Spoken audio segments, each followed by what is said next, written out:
आज आप सभी के लिए कुछ प्रैक्टिस क्वेश्चंस हम लोग यहाँ पर कंप्लीट करेंगे। 15 क्वेश्चन आज के सेशन में हम लोग कंप्लीट करने वाले हैं। सो जितने भी स्टूडेंट चैनल पर न्यू हैं, फर्स्टली सब्सक्राइब द चैनल ताकि इसी तरीके से वीडियोस के नोटिफिकेशंस यहाँ पर आपको मिलते रहें और रेगुलर बेसिस पर आप इसी तरीके से प्रैक्टिस करते रहें। चलिए क्वेश्चन नंबर 1 से हम लोग यहाँ पर स्टार्ट करेंगे। क्वेश्चन नंबर 1 आपकी स्क्रीन पर है, एक बार इसको अच्छे से देखिएगा। क्वेश्चंस आपके बाइलिंगुअल रहेंगे ताकि कोई दिक्कत यहाँ पर आपको नहीं आएगी। ओके, सबसे पहला क्वेश्चन आपकी स्क्रीन पर दिया गया है, एक बार आप इसको खुद से पढ़िए और देखिए आंसर यहाँ पर क्या होगा। हिंदी वाले अपना फर्स्ट में हिंदी में देख लीजिएगा और इंग्लिश वालों के लिए यहाँ पर लिखा हुआ है हिंदी के बाद क्वेश्चन। राइट, क्वेश्चन नंबर 1 हमसे क्या बोल रहा है, पढ़ाते समय अध्यापिका जो है समय समय पर अपने विद्यार्थियों की प्रगति की निगरानी करने के लिए परीक्षा लेती है। ऐसे परीक्षणों के परिणामों को वह उन क्षेत्रों की पहचान करने के लिए उपयोग करती है जिनमें उसे अपने अनुदेश को बदलने, अनुदेश मतलब कि इंस्ट्रक्शंस है ना, अनुदेश को बदलने अथवा संशोधित करने की जरूरत हो, उसके द्वारा उपयोग किया जाने वाला मूल्यांकन क्या कहलाएगा। मतलब काइंड ऑफ वैल्यूएशन की बात हो रही है। वैल्यूएशन का ये कौन सा प्रकार हो सकता है जहाँ पर टीचर क्या कर रही है, मतलब जब बच्चों को पढ़ा रही है तो उसे लग रहा है बच्चों को ये चीज़ समझ में नहीं आ रही तो मुझे इंस्ट्रक्शन को बदल लेना चाहिए या फिर उसमें मॉडिफिकेशन कर लेना चाहिए, है ना। तो यही बात इंग्लिश में भी बोली गई है, she may need to change और मॉडिफाई हर इंस्ट्रक्शंस। तो टीचर को यहाँ पर कौन सा असेसमेंट प्रयोग करना चाहिए, यहाँ पर वो नॉर्मेटिव ले सकती है जो स्टैंडर्ड होता है, जो फॉर्मेटिव लिया जा सकता है रचनात्मक जिसको बोला जाता है ना, जो समय समय पर आप उसमें चीज़ें परिवर्तन कर सकते हैं, या फिर हम लोग ऐसा बोले फॉर्मेटिव असेसमेंट को कि जिसमें जो है फीडबैक के चांसेस होते हैं, बच्चों को कोई समस्या आ रही है तो आप अगली बार उसको थोड़ा सा और चेंज करके बताइए। समेटिव जो सेशन के लास्ट में होता है जिसमें कोई फीडबैक के चांसेस नहीं होते, डायरेक्टली रिजल्ट मिलता है। डायग्नोस्टिक जो होता है बच्चों की कमजोरियों का पता लगाता है। अब इसने बिल्कुल यहाँ पर स्पेसिफाई कर दिया है चेंज करना, मॉडिफाई करना अपने इंस्ट्रक्शंस को।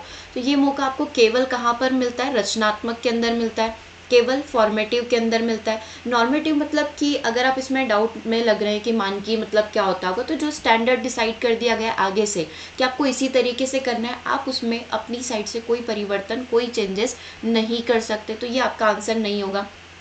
संकलनकारी या समेटिव का मतलब क्या होता है, इसको एक नाम और बोला जाता है योगात्मक, है ना, शायद आप सभी को ध्यान भी होगा। योगात्मक और इंग्लिश में इसको समेटिव ही बोला जाता है। ठीक है, तो इसमें क्या होता है, इसमें फीडबैक वगैरह मॉडिफिकेशन करने के चांसेस नहीं होते, डायरेक्टली आपको क्या दिया जाता है, रिजल्ट दिया जाता है। जैसे आपकी जो एनुअल एग्जाम्स होती है ना, वो वाला इसमें आ जाएगा।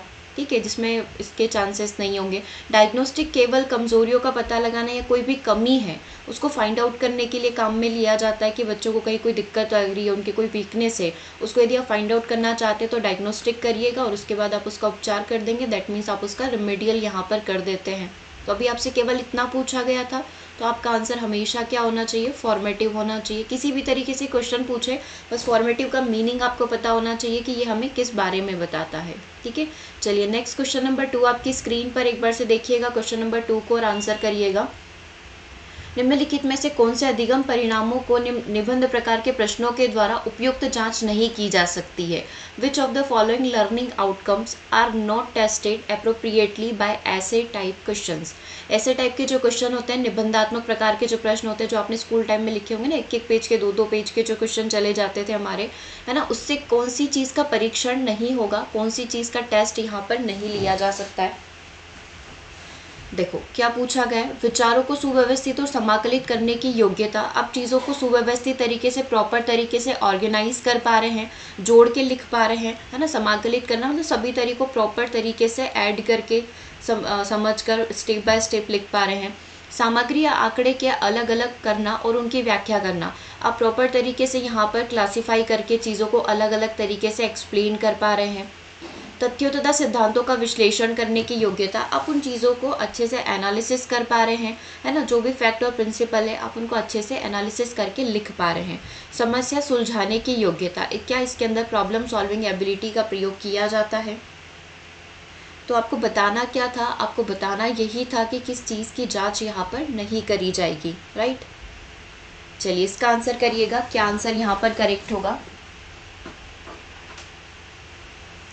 चलिए क्या आंसर होना चाहिए, देखो प्रॉब्लम सॉल्विंग एबिलिटी करेक्ट होगा, क्योंकि आपको पता है कि जब भी आप ऐसे टाइप के क्वेश्चन लिख रहे हैं, है ना, लॉन्ग आंसर यदि आप यहाँ पर लिख रहे हैं तो उसमें डेफिनेटली आप हर एक चीज़ को मेंशन करेंगे, है ना। तो विचारों को सुव्यवस्थित समाकलित हो सकता है, आंकड़ों को अलग अलग करना और उनकी व्याख्या भी हो सकती है, क्योंकि आप हर एक चीज़ को इंडिविजुअली मेंशन करेंगे, आप उसको हेडलाइन दे देंगे, डिफरेंट डिफरेंट पैराग्राफ में लिख देंगे।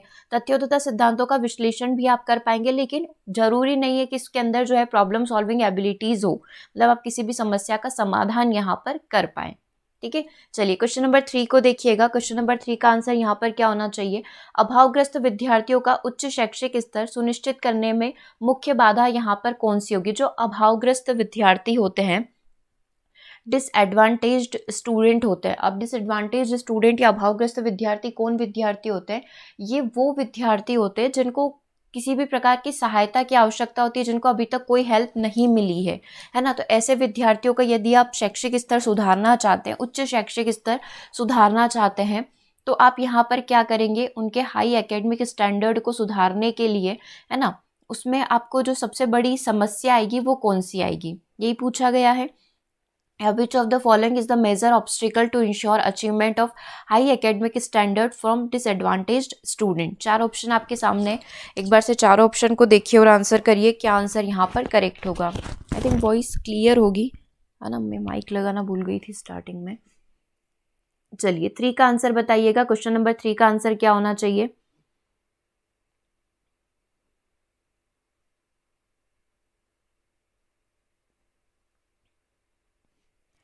स्टार्ट करें, ऑप्शंस पढ़ना स्टार्ट करें। यह विश्वास कि प्रत्येक विद्यार्थी चुनौतीपूर्ण विषय वस्तु तथा कौशल पर निपुणता प्राप्त करने में सक्षम नहीं है।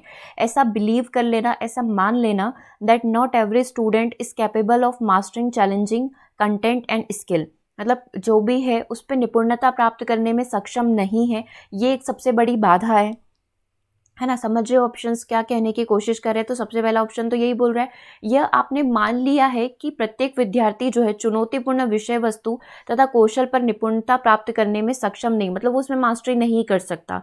स्कूल पाठ्यचर्या के तुल्य पर्याप्त अनुदेशी सामग्री की अनुपलब्धता का होना, non availability of sufficient instruction material aligned with the school curriculum, हमारे पास वो इंस्ट्रक्शन मटेरियल वगैरह जो है, अनुदेशन सामग्री वगैरह वो है ही नहीं, स्कूल में अवेलेबल ही नहीं है।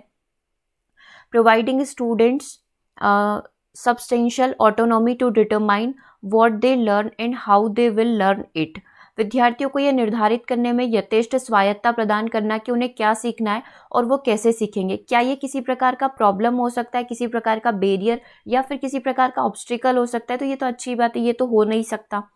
विविध प्रकार की व्यक्तित्व, छोटे तथा बड़े समूह की गतिविधियां प्रदान करना, providing a variety of individual small group and large group activities. हाँ, आप एक्टिविटीज़ अगर करवाओगे वो तो अच्छी बात है, तो ये किसी भी प्रकार का ऑब्स्टिकल तो नहीं है, मतलब COD तो पॉजिटिव आंसर है। आपको क्या करना था? एक नेगेटिव चीज़ निकालनी थी, मतलब एक परेशानी निकालनी थी। तो COD तो किसी भी तरीके से परेशानी नहीं लग रही है, तो COD तो आपका आंसर नहीं है। अब आपके पास क्या बचा है? केवल ऑप्शन नंबर 1 बचा है और केवल ऑप्शन नंबर 2 बच रहा है। ठीक है, तो अभावग्रस्त विद्यार्थियों के लिए आप ऐसा मान ले क्या कि ये किसी भी चीज़ में परफेक्शन हासिल नहीं कर सकते, या फिर स्कूल पाठ्यचर्या के अनुसार आपके पास वो सामग्री उपलब्ध नहीं है। तो ये जो डिसएडवांटेज स्टूडेंट है, ये इनको सबसे बड़ा प्रॉब्लम यहाँ पर क्रिएट कर सकता है। तो हम ये मानकर चल सकते हैं इन दोनों में से सबसे बड़ा ऑब्स्टिकल हमारे लिए ये है। अगर आपने ही ये चीज़ मान ली है कि वो बच्चे मास्टरी नहीं कर सकते, है ना, तो यहाँ पर ये सबसे बड़ी दिक्कत है आपका मानना। ठीक है, तो हम लोग बोल सकते हैं करेक्ट आंसर क्या हो जाएगा? ऑप्शन नंबर 1 हो जाएगा। Believe that not every student is capable of mastering challenging content and skills. ठीक है, चलिए आगे बात कर लेते हैं क्वेश्चन नंबर 4 की। संविधान के अनुच्छेद 21A के अनुसार क्या होता है? आर्टिकल 21A हमें कॉन्स्टिट्यूशन का जो है वो हमें किस बारे में बताता है? 4 ऑप्शन आपके सामने, एक बार से देखिएगा और बताइएगा आंसर क्या होगा। बच्चों को 14 वर्ष की आयु तक निःशुल्क और अनिवार्य शिक्षा प्रदान करना। 0 से 14 वर्ष के जो बच्चे हैं उनके लिए शिक्षा जो है एक राइट है, फंडामेंटल राइट है, एक मौलिक अधिकार है।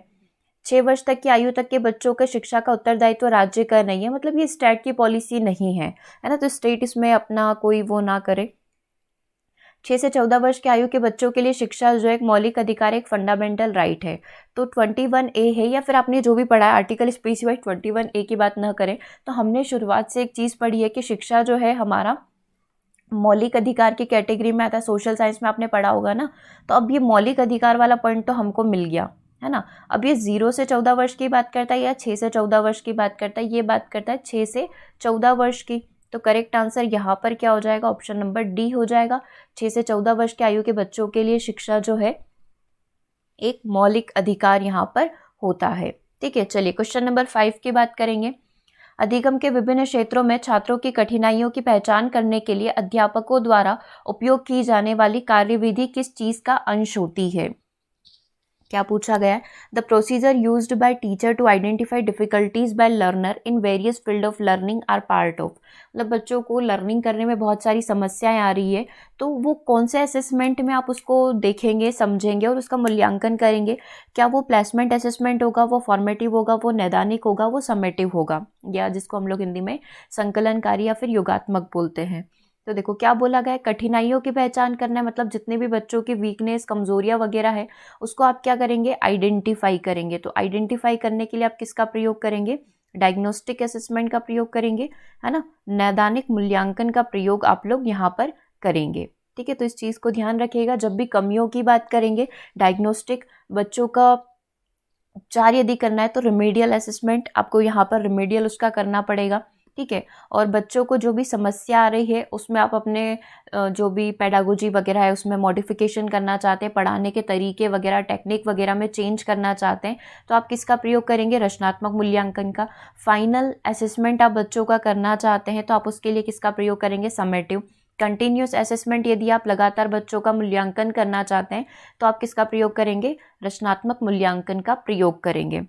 प्लेसमेंट असेसमेंट, या फिर हम लोग इसको ऐसे समझ सकते हैं कि जब भी बच्चे स्कूल में एंट्री करते हैं, फर्स्ट टाइम जब वो आते हैं, मतलब एडमिशन करवाने आते हैं, तब आप जो असेसमेंट करते हैं उसे आप प्लेसमेंट यहाँ पर बोल सकते हैं, स्थानन मूल्यांकन यहाँ पर बोल सकते हैं। चलिए 6th नंबर का क्वेश्चन आपकी स्क्रीन पर है। विद्यार्थियों को शैक्षिक सफलता का श्रेष्ठ पूर्वानुमान निम्नलिखित में से कौन सा कारक करेगा? Which of the following would best predict students' academic success? अगर आप चाहते हैं कि मैं बच्चों का एकेडमिक रिकॉर्ड चेक करूं तो आप उनके साथ कौन सा टेस्ट करोगे, किस फैक्टर से आप उनकी जानकारी ले पाओगे? क्या उसकी पर्सनालिटी को चेक करने से आपको ये पता चल जाएगा क्या कि बच्चे का एकेडमिक रिकॉर्ड कैसा है? क्या उसकी फिजिकल हेल्थ से आपको पता चल जाएगा कि वो फिजिकली कितना फिट है? राइट, इससे पता चल जाएगा कि बच्चे का एकेडमिक रिकॉर्ड कैसा है, या बच्चा जो है शिक्षण में कैसा है, उसका प्रदर्शन क्लासरूम के अंदर कैसा है, क्या उसके अंदर भरा हुआ मोटिवेशन देखकर, या उसके इंटेलिजेंस को। देखो इसने बिल्कुल स्पेसिफाई किया था कि मुझे एकेडमिक सक्सेस के बारे में जानना है, तो ये किससे पता चलेगा? ये उसके इंटेलिजेंस से, ये उससे बुद्धि से पता चल जाएगा कि उसका इंटेलिजेंट कितना है, वो चीज़ों को लेकर कितना शार्प है, उसका प्रदर्शन, क्लास में प्रदर्शन जो है वो कैसा है। राइट, इससे पता चल जाएगा। तो एकेडमिक रिकॉर्ड हमेशा इंटेलिजेंस से पता चलता है। ओवरऑल डेवलपमेंट यदि आपको देखना है कि व्यक्ति व्यवहार वगैरह में कैसा है, तो आप उसकी क्या करिए, पर्सनालिटी को चेक कर लीजिए। ठीक है, चलिए आगे बात करते हैं। क्वेश्चन नंबर 7 आपकी स्क्रीन पर है, बहुत ही कॉमन सा क्वेश्चन है। मुझे दर्जनों स्वस्थ या तंदुरुस्त बच्चे दीजिए, मैं उन्हें डॉक्टर, जज, भिखारी या चोर जो भी बनाना चाहते हैं आप, मैं बना सकता हूँ। यह कथन अधिगम के सिद्धांत की वकालत करता है। कौन सा सिद्धांत हमें ये बताता है? Give me a dozen of healthy children, I can make them doctors, judge, beggar or even a thief. This statement illustrate which one of the following learning theories? ये क्लासिकल कंडीशनिंग हो सकती है, गेस्टाल्टिज्म हो सकता है, ये फील्ड थ्योरी हो सकती है, बिहेवियरिज्म हो सकता है। तो आप सभी को ध्यान होगा यहाँ पर क्या किया गया है, यहाँ पर एक तरीके से किसी भी व्यक्ति को आप जैसा चाहते हैं वैसा बनाने की बात करी गई है। ठीक है, तो ये वाली बात किसने करी है? व्यवहारवादियों की ये बात है, क्योंकि ये व्यवहारवादी के जो जनक है जेपी वॉटसन, उनके द्वारा दिया गया स्टेटमेंट है। ठीक है, और जेपी वॉटसन को बिहेवियरिज्म का फादर माना जाता है। तो ये किस थ्योरी से कनेक्टेड है? ये बिहेवियरिज्म से कनेक्टेड है, ये व्यवहारवादियों से कनेक्टेड है। ये आपके व्यवहार में जैसा चाहे वैसा परिवर्तन लेकर आ सकते हैं। ठीक है, तो हम लोग बोल सकते हैं करेक्ट आंसर क्या हो जाएगा यहाँ पर? ऑप्शन नंबर डी हो जाएगा। ओके, चलिए आगे बात करते हैं। क्वेश्चन नंबर 8 आपकी स्क्रीन पर है। जैविक रूप से क्रमादेशित समयोपरि स्वाभाविक रूप से होने वाले परिवर्तन क्या होते हैं? Genetically programmed naturally occurring changes over time.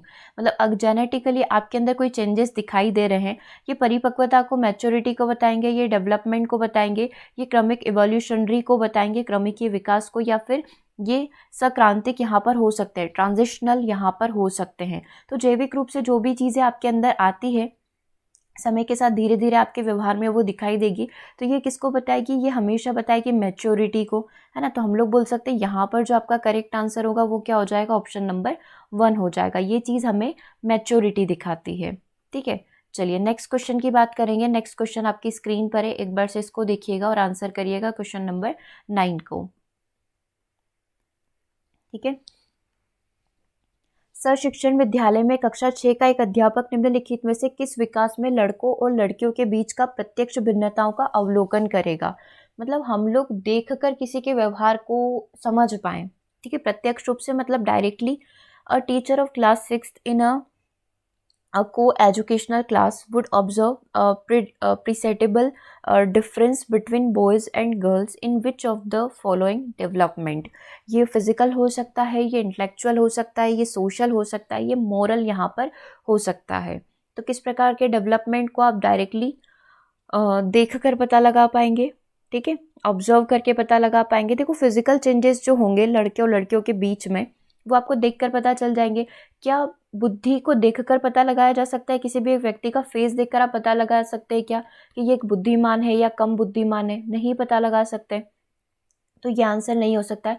उसका सोशल डेवलपमेंट बिना उसके व्यवहार के आप लोग पता नहीं लगा सकते, जब तक कि वो आपसे या किसी व्यक्ति से बातचीत नहीं करेगा, है ना, कुछ व्यवहार करके नहीं दिखाएगा।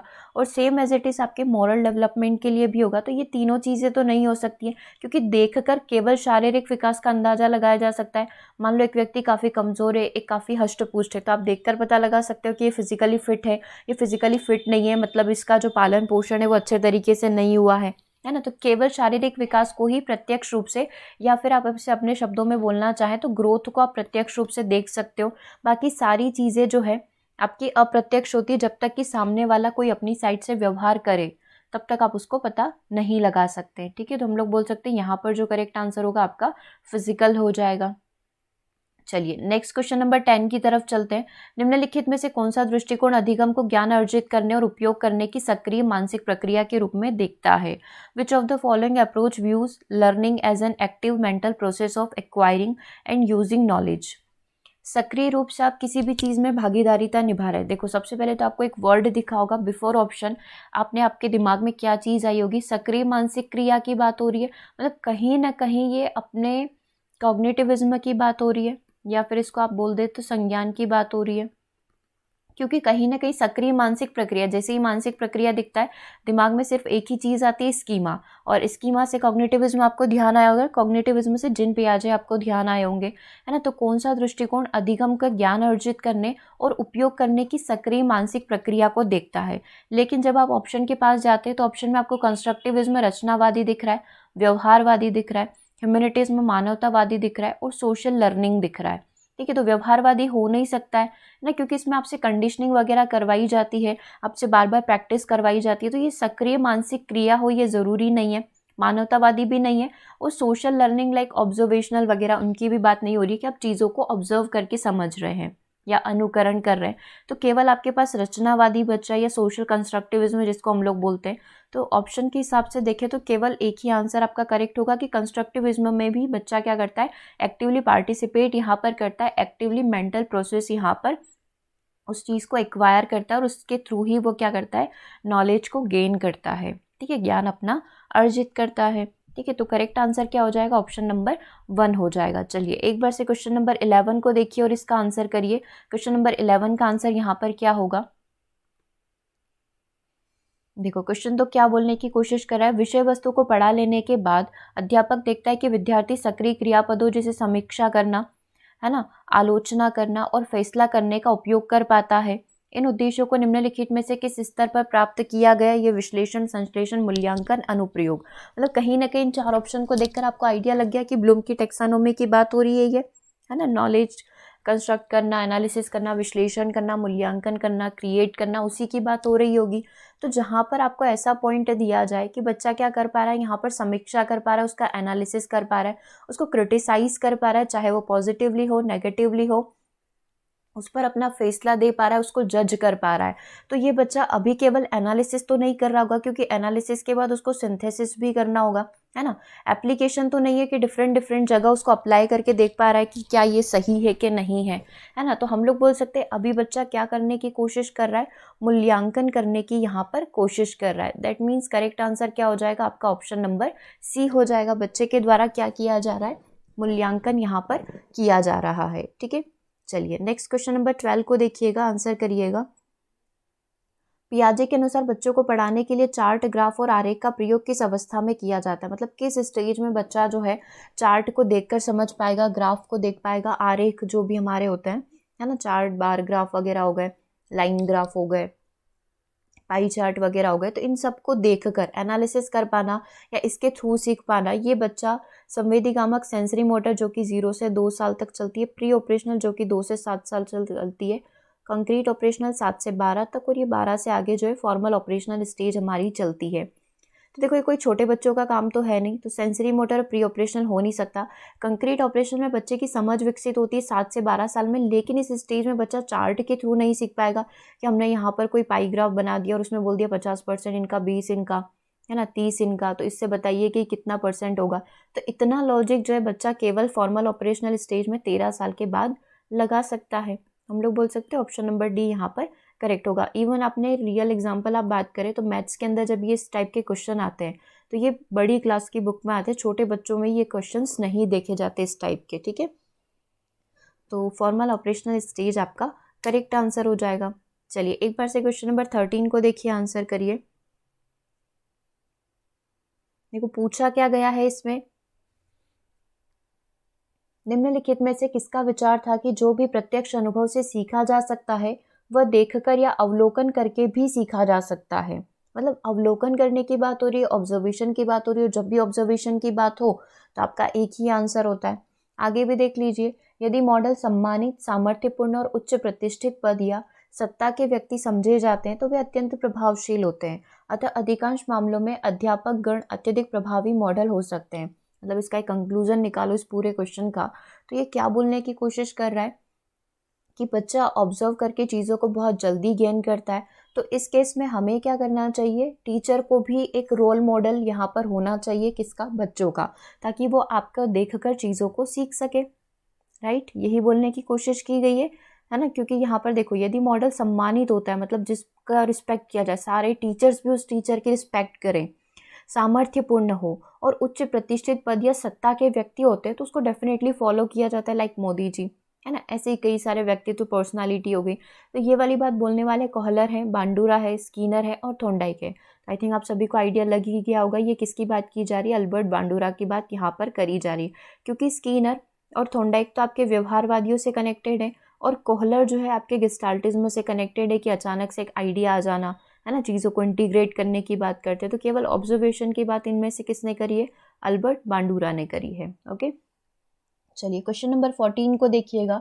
जो भी सीखना है या सीखने वाली चीज़ को स्थापित शब्दों या चित्रों के साथ जोड़ते हुए अर्थ निर्मित किया जाता है वह क्या कहलाता है।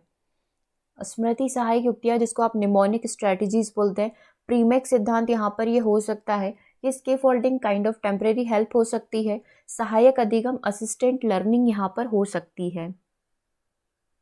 देखो आपने मेमोराइजेशन, जब आपने मेमोरी चैप्टर पढ़ा होगा तो मेमोराइजेशन चीज़ों को याद करने के लिए कई सारे तरीके होते हैं, है ना। आपने यहाँ पर क्लू के थ्रू आपने चीज़ों को सीखा होगा, है ना। 7 + -2 जो मैजिकल नंबर है उसके थ्रू आप चीज़ों को लर्न कर सकते हैं। उसमें से एक चीज़ आपने निमोनिक यहाँ पर देखी होगी कि निमोनिक के थ्रू भी चीज़ों को सीखा जा सकता है। अब निमोनिक होते क्या हैं, जैसे कोई भी चीज़ आप लर्न करना चाहते हैं तो आप अपनी शॉर्ट ट्रिक नहीं बना लेते हैं, तो वही एक काइंड ऑफ निमोनिक ही हुआ।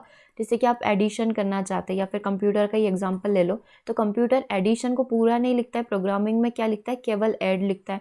मल्टीप्लिकेशन करना है तो इतना बड़ा ना लिखते हुए शॉर्ट में कोड लिख देता है मल, MUL करके, है ना।